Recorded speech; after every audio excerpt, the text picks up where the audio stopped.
Have you ever wondered what it'd be like to see past the black void? To play notes that sound good played together.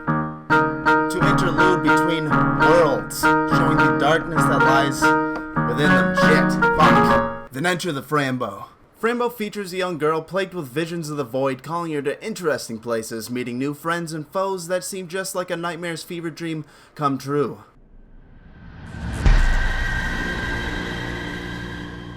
Little Fran resides in the care of therapists, priests, and the nuns in the asylum for troubled youth, where you'll find things that have quite gone seriously wrong as you begin to take your medication, talk to Dr. Oswald, and what seems like to be tripping your balls off, but is actually just a series of schizophrenic episodes. Fran Bow doesn't really step around controversial themes as you learn about the different kids living with you, with creepy guards that abuse their authority in just really surprising ways that you wouldn't think to see in a video game, but it was just all too real.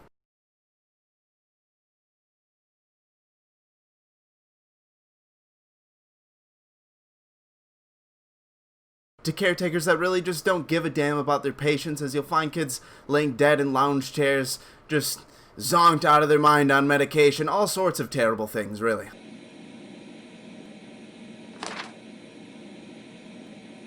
While other children just kind of seem like they have no connection to reality anymore, as some of them just kind of blankly stare at TV screens, one just kind of stands in a corner, one just draws, and if she can't draw, she hurts people, and there's really just a lot of interesting things to find in this game. With all these different controversial themes that it kind of throws at you in just really subtle ways, it really gives Fran Bow kind of its own identity. I went into this one not really expecting a ton of other things other than what I've already experienced through different kind of Game Jolt games, because I did play this when it was a demo. I don't know if I ever actually released the episode itself, and with all that, I am very horrible at puzzle games and point-and-click games. I just seem to always get stuck. But Fran Bow just really pulled me in as you make your way through the asylum trying to find your beloved cat, Mr. Midnight.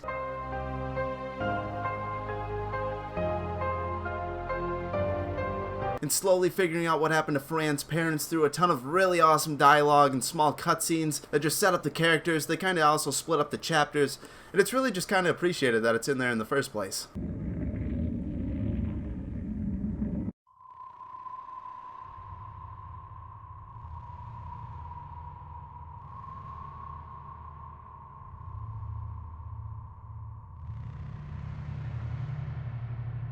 As you make your way through the asylum, trading band-aids for crayons, finding the voices in the static of the television, flip-flopping between reality and insanity to solve puzzles, I never really got too stuck. The game keeps it decently logical with its puzzles, not really leaving you with a lot of guesswork. Well, you kinda are. I mean, you're interacting with all these strange beasts everywhere. Everybody seems insane. They're killing rats, they're hanging heads in trees. But following you through all of it lies the Dark One, a giant fucking goat demon that looks so good. He kind of looks like he's made out of paper mache and like just pieces of paper and sticks and crafts and...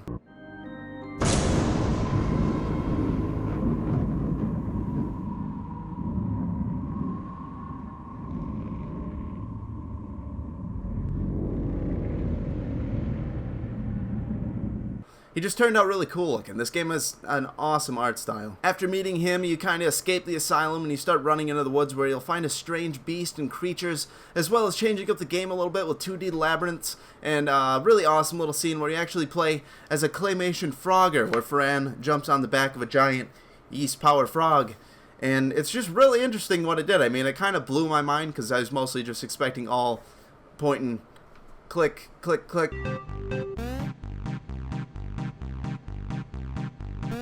But it just blew my mind, honestly. In the woods, you stumble up to a tree that looks to be a dead grandma heads, but is actually a ton of firefly-like bugs stuck in the branches of a tree after a narcissistic rat steals their comb, leaving them utterly helpless to comb their hair and escape this tree.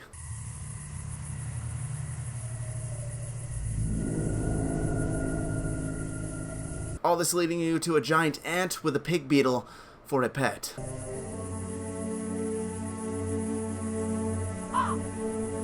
This is kind of where I started really going what the fuck as you're talking to this giant ant and everything seems so pleasant until you ask him about Mr. Midnight himself, and he tells you that the beetle pig has actually eaten him alive and that you can actually, you can just kill his beetle pig. He doesn't care. He just wants the meat. It was his best friend, so he'd at least like the meat, which was just kind of depressing for me. Surprisingly enough, though, the pig is extremely afraid to die as you run around chopping at him with an axe.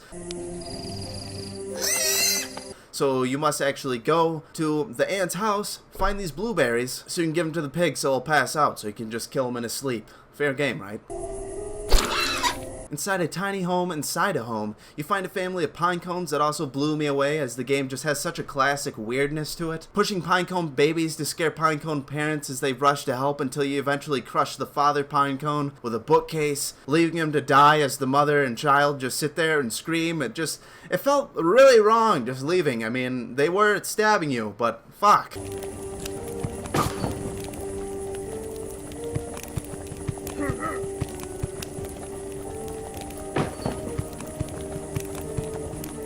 The game has a lot of room for sadness and a feeling of doom for Fran Bow's state of mind as you continue to fade between realities, solving puzzles and traveling farther into insanity until you end up at a pair of twins' house where you'll concoct ancient brews with disgusting items throughout the house such as virgin heads, Mr. Midnight's blood itself. The twins seem to actually know everything about you, as they also seem to have the same exact enemy as us. They explain how they became conjoined in the first place, and then the twins eventually start to show their evil side as they hold you to do whatever they need, which involves trying to kill Mr. Midnight with your own bare hands, because they can just do whatever they want, apparently. All this, of course, actually finding Mr. Midnight locked up in the attic, which really gave me just a heartwarming feeling as you watch him and Fran hug it out for the last time. After a series of events, you trick the twins, bringing them to the kitchen where you start the ritual, where you've actually met said giant frog in the Frogger part that I was talking about earlier. Well, he helps you tweak the recipe in a way that'll actually help him and you escape the house. But when you actually dump this brew on top of the twins' heads, they just kind of melt. It's really kind of fucked up as they just dissolve away like you just dumped a whole barrel of acid on them as they're sitting there screaming, and Fran's just kind of left to think if what she's doing is actually right in the first place, which it doesn't seem like it, but we had to make it out of there.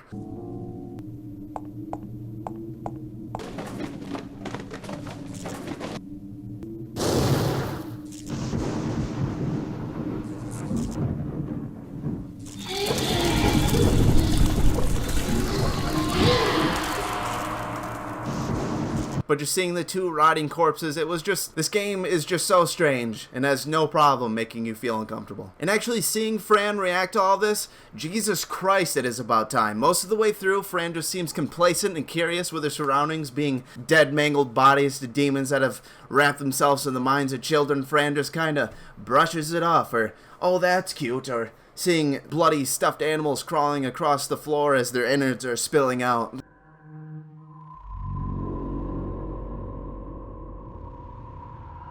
It also turns out that the twins actually take the same medication as us, actually kind of leading me to think that all these different characters that we're meeting that happen to have this medication stuffed in a locker or wherever are all somehow connected by the Dark One. Escaping on the back of a giant frog powered by yeast, as I said before, you make it back to the homeland where you and Mr. Midnight try to find your way back. Eventually you two cross a bridge where the giant goat demon returns and makes his cinematic entrance.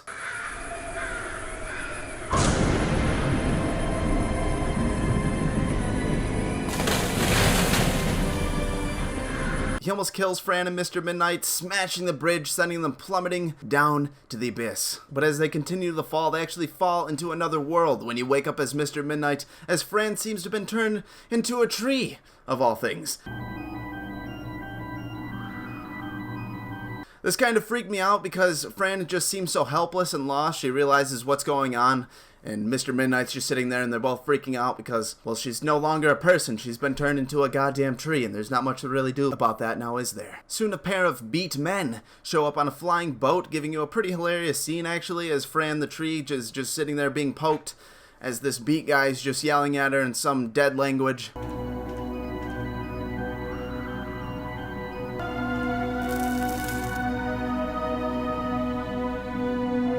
And then eventually they just kind of pick her up and carry off into the boat and just fly away. It's just kind of like, what the fuck? But all's well as they take her to the Forest Kingdom, where the game does a complete 180, giving you a much more peaceful environment as you talk to the Tree King, learning their language, explaining what's been happening.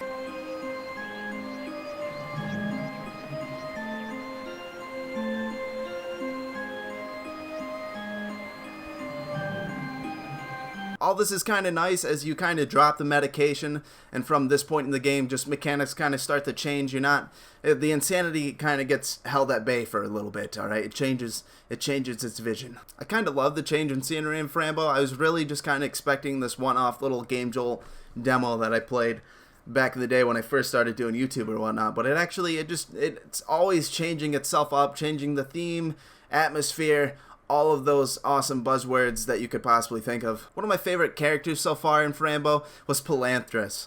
This giant furry dragon. He really reminds me of Falcor the Luck Dragon, and he's kind of like him. He's pretty helpful. But scenes with Palanthras really got to me, as it just gets a lot more emotional as he explains about the realities and helps Fran cope with what's happened to her and her parents, and actually just giving Fran a moment to actually understand what's going on instead of having everybody just tell her that she's insane.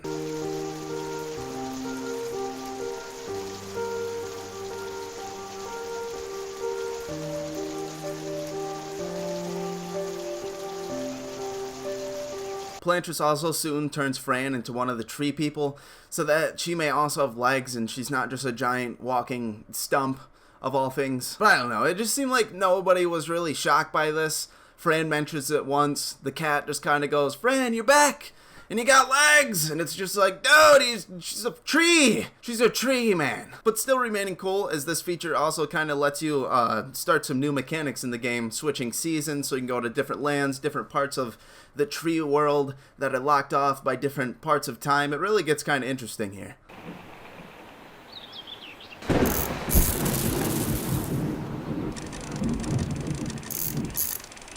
Overall, I just really enjoyed Fran Bow. I thought it was a pretty awesome point-and-click adventure, as well as just another great psychological horror game. It just seemed to have it all. Great writing, storytelling, awesome dark artwork. Really, all of it just kind of stuck with me. It was really just my bread and butter of horror. I really enjoyed it. This game just nails an unsettling atmosphere while also making you laugh and freak out at all the different events, such as killing that damn beetle pig. I'll never forget that. Sorry for the spoilers again, guys. I only read up to about maybe halfway through the game, I believe. Probably right about at the halfway mark, actually. And I left out a ton, you know. Like I said, there's always just these little tiny pieces of dialogue that just make this game so worth playing, and I really hope I convinced a few of you to actually give this a shot. It did kind of get big on Steam, but I feel like a lot of people don't really touch the point-and-click adventure games, so maybe try that out. Maybe give it a shot. But anyways, guys, thank you so much for watching the actual second installment of Back of the Box. I hope you enjoyed it. I got one more coming up for Observer. It's already written out. I'm not going to say when it's going to be posted because I did that last time, and now I feel like an asshole. But hopefully you guys enjoyed. Sorry for the wait. And thanks for watching for like the 10th time.